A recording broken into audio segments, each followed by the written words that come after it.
नमस्कार दोस्तों, मैं आज आरबीएससी का क्लास 10th का एसएसटी का पेपर लेके आया हूँ। आपको अच्छा लगे तो लाइक, सब्सक्राइब और कमेंट्स करना। पहला क्वेश्चन है इसमें कि जूसेppe मैसनी किस देश के प्रसिद्ध क्रांतिकारी थे? तो ये इटली के क्रांतिकारी हैं। दूसरा क्वेश्चन है द्वितीय विश्व युद्ध में निम्न में से कौन सा राष्ट्र धुरी शक्तियों में शामिल नहीं था? तो इसमें ब्रिटेन नहीं था।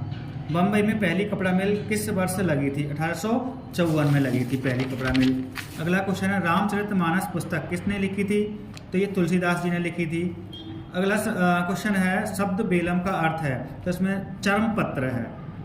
अगला है पौधों को पहली बार संरक्षित जातियों की सूची में कब शामिल किया गया था? तो इनको 1991 में पौधों की 6 जातियाँ शामिल की गई थी। अगला प्रश्न है कर्तन दहन कृषि को आंध्र प्रदेश में किस नाम से जाना जाता है? तो आंध्र प्रदेश में पोडू के नाम से जाना जाता है। अगला प्रश्न है निम्न में से अधात्विक खनिज है, तो इसमें अभ्रक है, इसे मीका भी कहा जाता है। अगला क्वेश्चन है भारत की समुद्र तट रेखा की लंबाई 7516.6 किलोमीटर है। 7516.6 किलोमीटर। अगला प्रश्न है निम्न में से किस देश की सीमा बेल्जियम से लगती है? तो इसमें फ्रांस से लगती है। भारत में सर्वाधिक कौन सी भाषा बोली जाती है? तो सर्वाधिक 2012 की जनगणना के अनुसार हिंदी बोली जाती है।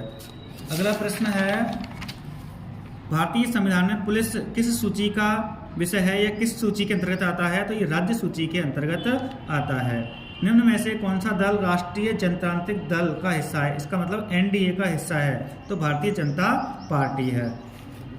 अगला प्रश्न है निम्न में से राजनीतिक दलों को मान्यता देता है? इसका चुनाव आयोग मान्यता देता है इनको। भारतीय कौन सी धातु के सिक्के मुद्रा के रूप में इस्तेमाल करते थे? तो सोना, चांदी, तांबा, ये तीनों धातुओं के यानी उपयुक्त सभी धातुओं के। अगला प्रश्न है नर्मदा नदी पर स्थित बांध है, तो सरदार सरोवर है, ये गुजरात में पड़ता है। अगला क्वेश्चन है दूरसंचार का सबसे आधुनिकतम माध्यम है, तो ये ईमेल है। दोस्तों मुझे कंफ्यूज है फैक्स और ईमेल में, लेकिन ईमेल बता रहे हैं ईमेल ही है। अगला क्वेश्चन है उपभोक्ता सुरक्षा अधिनियम कब लागू किया गया था? 1986 में।